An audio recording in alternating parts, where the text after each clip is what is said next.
One of the big question marks is what is the clinically efficacious dose?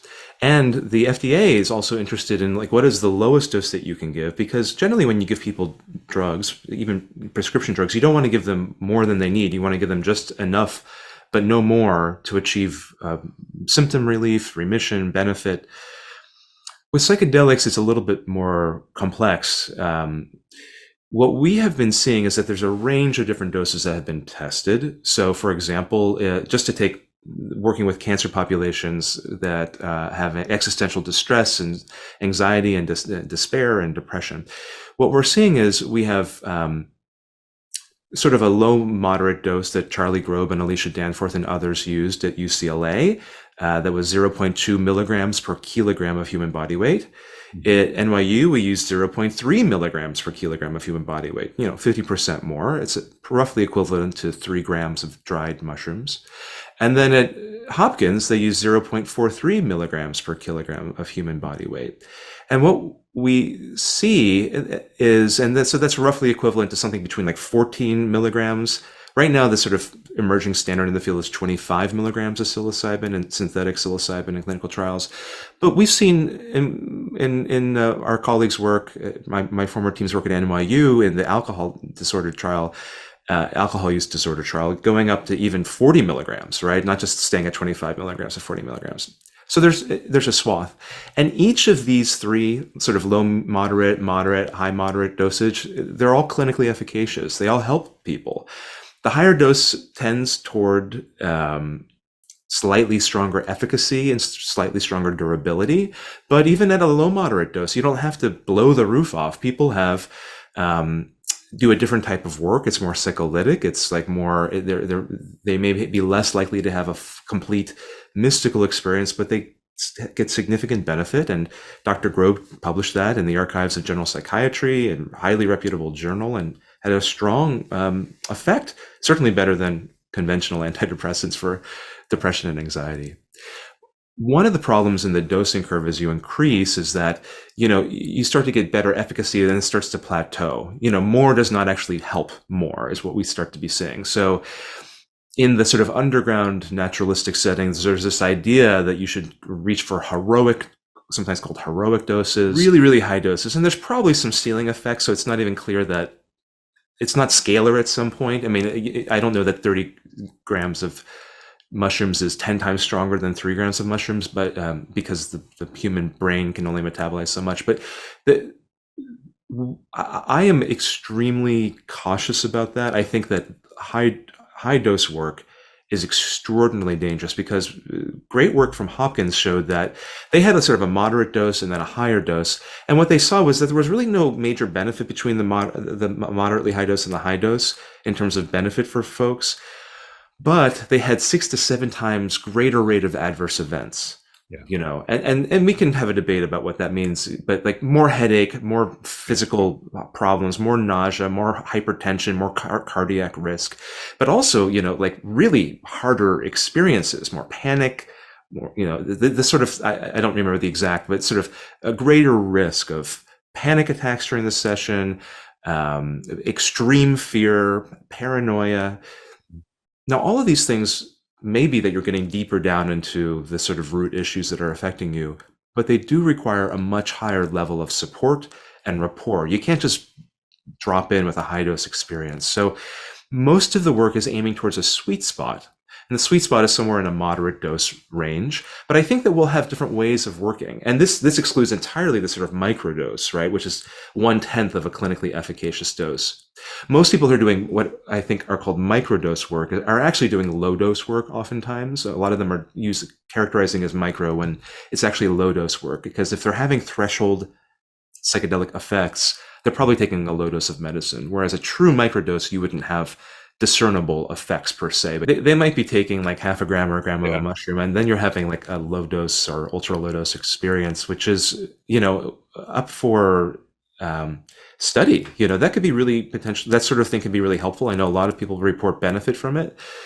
So I think that, the clinical trial work is moving toward 1 or 2 or 3 administrations of psilocybin in a sort of moderate dose, or even sort of moderate dose model. We're not seeing a lot of microdosing research just because it probably doesn't move the needle enough to be compelling from a data perspective, especially when you're trying to beat placebo, differentiate from the placebo arm.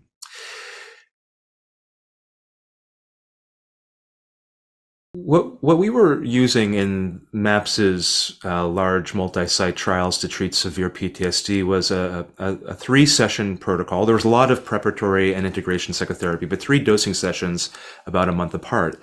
And in the first session, they have a booster model. So booster doses are helpful because you can kind of titrate up to effect after an hour and a half or so. And you'd start with 80 milligrams of MDMA, and then you could have 50% more, so 40 milligrams.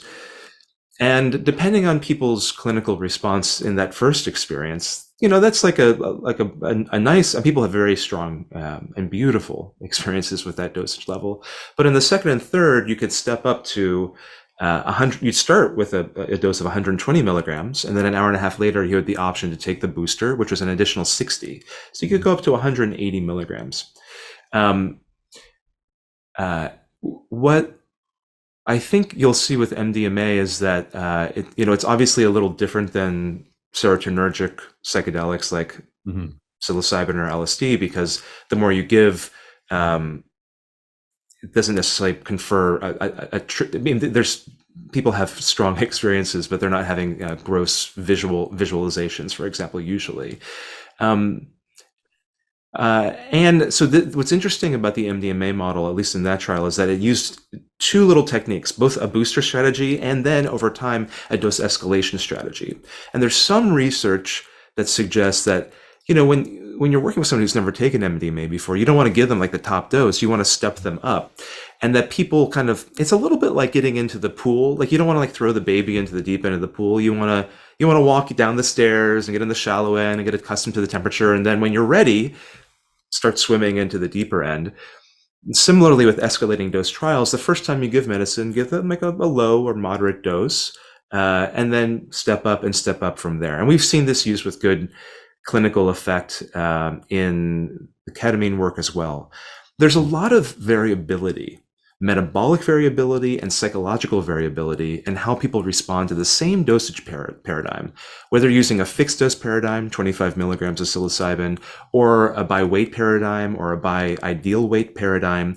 Things are metabolized in oral dosing differently in the gut, and you have different metabolic variabilities. Some people metabolize it very fast, some people very slow, some people have different sometimes it goes to the periphery, sometimes it goes directly to the CNS and gets to the brain where you're having the psychedelic effects. And so when you do pharmacokinetic profiling, you see these big ranges, these broad bands. And some people have really huge, this happens in our work. Sometimes you'll give the same dose regimen to people, and some people have a gigantic, huge, massive, profound experience. And other people, the same dosage will have barely a blip. They'll barely get over a threshold and they need more medication. So some of this is due to psilocybin being a prodrug, for example, being converted to psilocin in the gut. And so there's a lot of metabolic variability. Additionally, there's psychological variability. And people like Stan Grof have talked about that some people, because of the makeup of their psyche, might need more medicine or some might need less. So for example, people who have OCD I'm doing a trial at Yale led by Dr. Ben Kelmendi and others where we're treating people with OCD with psilocybin. Groff's thought that people with OCD might need a little bit more, and that was his experience because of the way that their psyche is constituted. And so there's all of these interesting factors that go into what's the right dose for this particular person. And the field is moving away from a standard one-size-fits-all model toward a more personalized medicine model with specific dosing and titrating up to effect for that particular person so that you don't give them too much. And also they feel like they can meet the medicine where they are. I don't think this has been studied formally, but a lot of people on their intake forms in the community for ketamine, for example, will assess for okay, how sensitive are you to wine, for example? Are you the kind of person who drinks a glass of wine and you're three sheets to the wind already, or do you need a lot? How sensitive are you to prescription medication? How sensitive are you to smoking cannabis? Do you need a lot or a little to get where you want to go?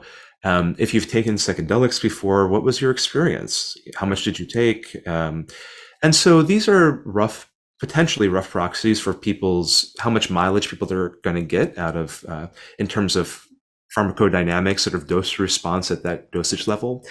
But these are different classes of compound, and I'm not sure that we have any good evidence that it really explains a whole heck of a lot about individual mileage, because as we've seen, and I think there's a lot of anecdotal evidence, and this should all be studied formally, but it hasn't yet. Some people are going to need like a lot of ketamine, but actually need a very little amount of MDMA, right?